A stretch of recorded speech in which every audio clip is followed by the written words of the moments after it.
자, 7번째 강의입니다. 번자의 대부분의 이제 논술 문항에서 문자로 된 텍스트보다 그것도 물론 기본적으로 독해력을 테스트하기 위해서 기본으로 깔립니다만은 점수 차를 내기 위해서 다양한 통계 자료를 주고 그것이 갖는 의미를 해석해서 언어화시키는 그런 문항들도 상당히 많이 출제되고 있습니다. 근데 이제 아무래도 이제 문자로 된 텍스트에 비해서 좀 덜 익숙하니까 어떤 식으로 통계 자료의 어느 부분에 주목해서 해석을 해야 되는지에 대해서 좀 막연할 수가 있어요. 오늘은 어떤 부분까지 얼마만큼 설명이 돼야 되는지 그 부분을 한번 살펴보도록 하겠습니다. 자, 첫 번째 논제는 조금 쉬운 주제를 가지고 한번 해보겠습니다. 제시문이 4개가 주어져 있고요. 주제는 돈과 행복의 문제, 물질적 조건과 삶의 질의 문제입니다. 자본주의 사회입니다. 돈을 얼마나 많이 버느냐 하는 것이 대체적으로 행복지수와 연결되는 것으로 여겨지는 사회입니다. 이런 통상적으로 우리가 받아들이고 있는 이런 통상적인 어떤 믿음, 요거에 대해서 객관적인 어떤 통계 자료들 또 다양한 시각들을 가지고 한번 반성적으로 비판적으로 한번 검토해보자는 취지의 논제입니다.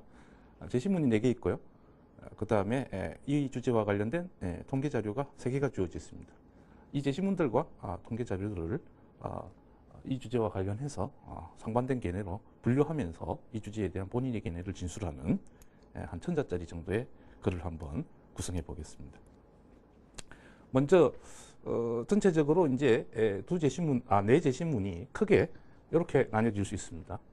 먼저 순서상으로 보면 가제시문부터 돼야 되겠습니다만은 쌤이 통상적인 어떤 이 주제에 대한 통상적인 생각들과 이에 대한 문제 제기 순으로 해서 먼저 나제시문을 필두로 해서 한번 잡았습니다.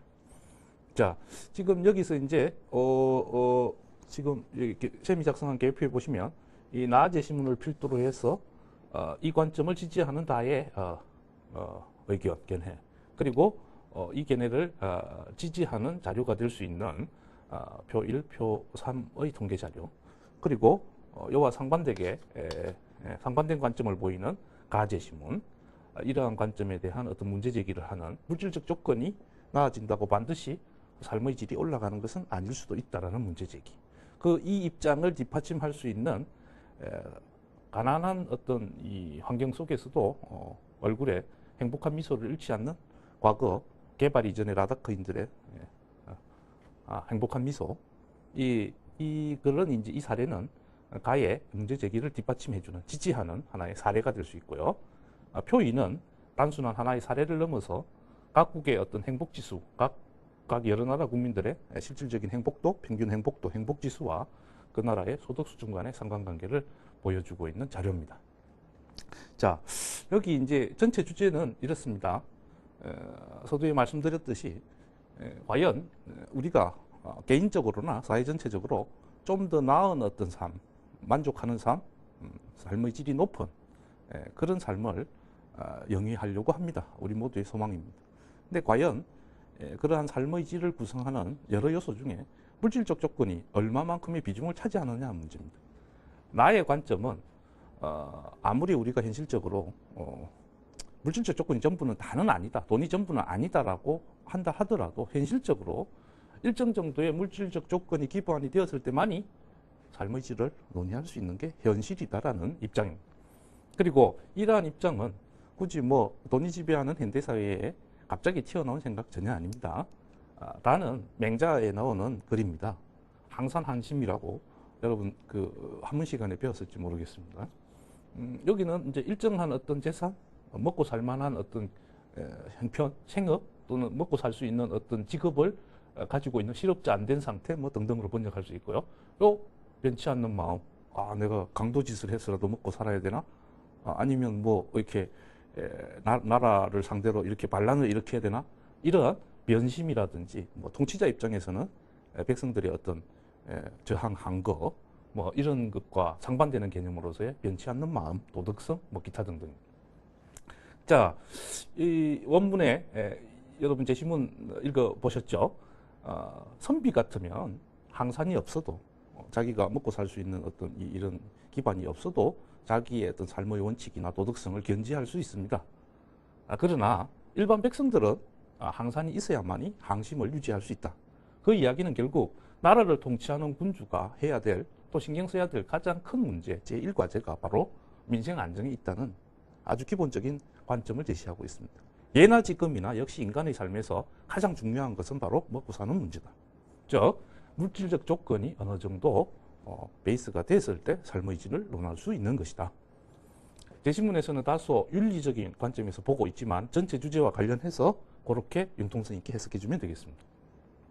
자, 표 1을 보시면 평균 수명과 소득 수준, 여러 나라의 평균 수명과 소득 수준 간의 상관관계를 표로 보여주고 있는데요. 양의 상관관계가 성립하고 있습니다. 다시 말해서 소득 수준이 높은 나라들이 대체적으로 평균 수명이 높습니다.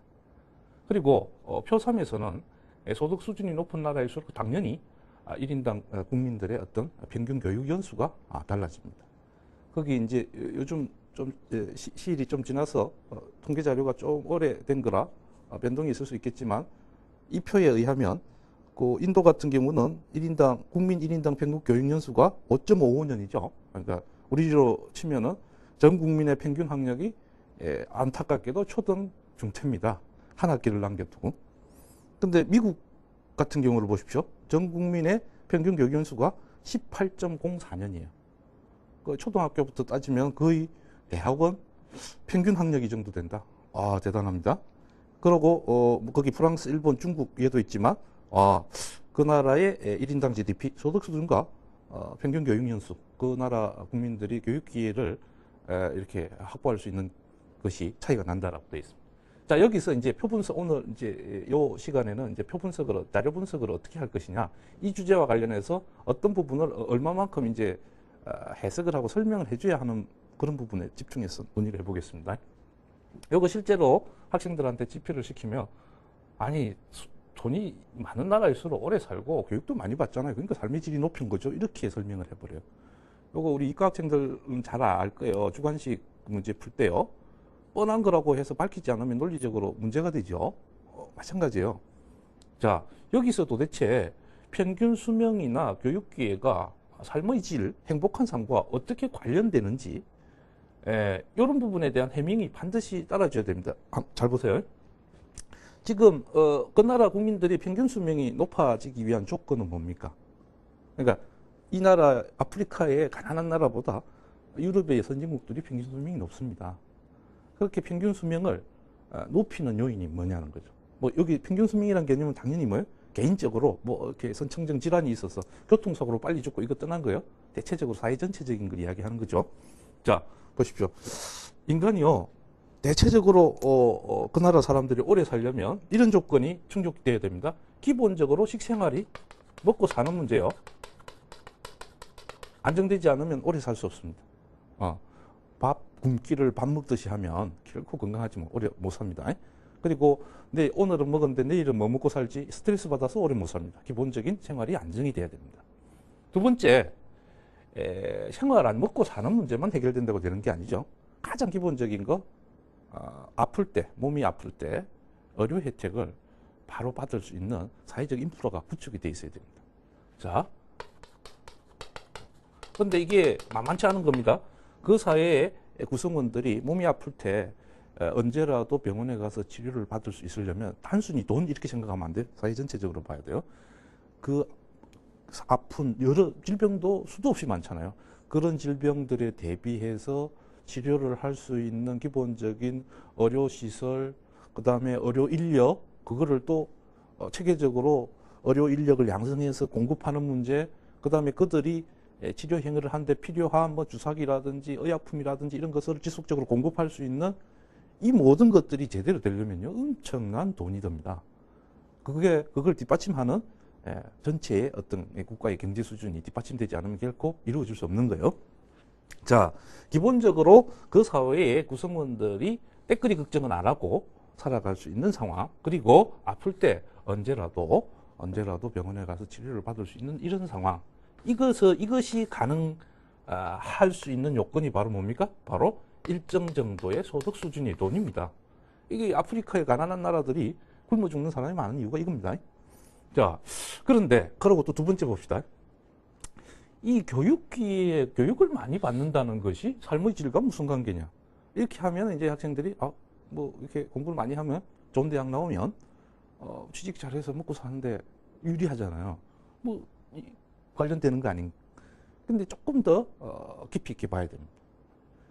뭔 이야기냐? 물론 교육을 많이 받아서 자기의 어떤 이 장점을 극대화시켜 가지고 취직하는 데라든지 사회적으로 성공하는 데 도움이 되는 베이스를 마련할 수 있다는 측면도 간과할 수는 없어요. 근데 더 중요하게도 이 교육 기회를 많이 갖는다는 것은 내가 이 경쟁이 치열한 이 사회를 살아가는데 내가 과연 사람마다 다 이게 특성이 다르잖아요. 그러면 내가 과연 어떤 이 재능이 다른 재능에 비해서 더 뛰어나고 그리고 내가 이 세상을 살아가는 데 있어서 성공하려면 이 세상을 정확하게 알아야 되지 않겠습니까? 이 세상이 어떻게 돌아가는지 단순히 내가 먹고 살 기술만이 아니고 이 세상이 어떻게 변화해가고 이런 것들을 폭넓게 알면서 내가 살아갈 세상을 알고 그리고 이런 세상에서 내가 남들보다 좀 더 잘하는 게 이건 줄 알았는데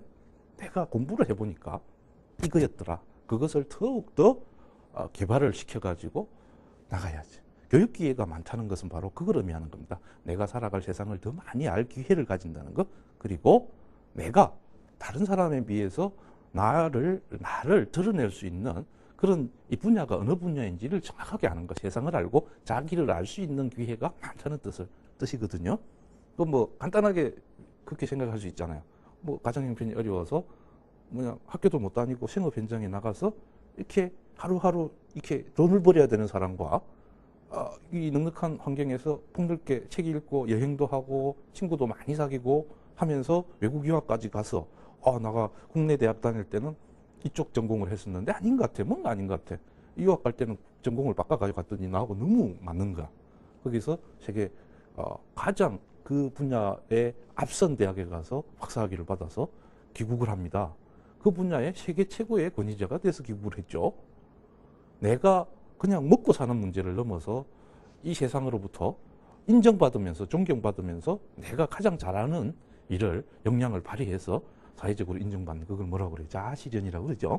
그러니까 결국 여기서 교육 받을 기회, 공부를 할 기회가 많이 주어진다는 것은 결국 이거는 뭡니까?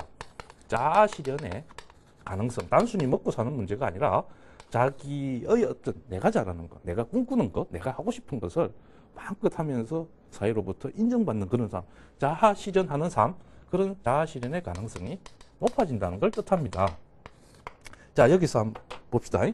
자, 기본적으로 먹고 사는 문제 걱정 없는 거, 그리고 몸 아플 때 병원 갈 수 있는 거, 그리고 내가 하고 싶은 일을 하면서 남들로부터 인정받는 거. 이게 이 세 가지가 소위 개인적으로 행복한 삶에 있어서 가장 기본적이면서 중요한 요소 아니겠습니까?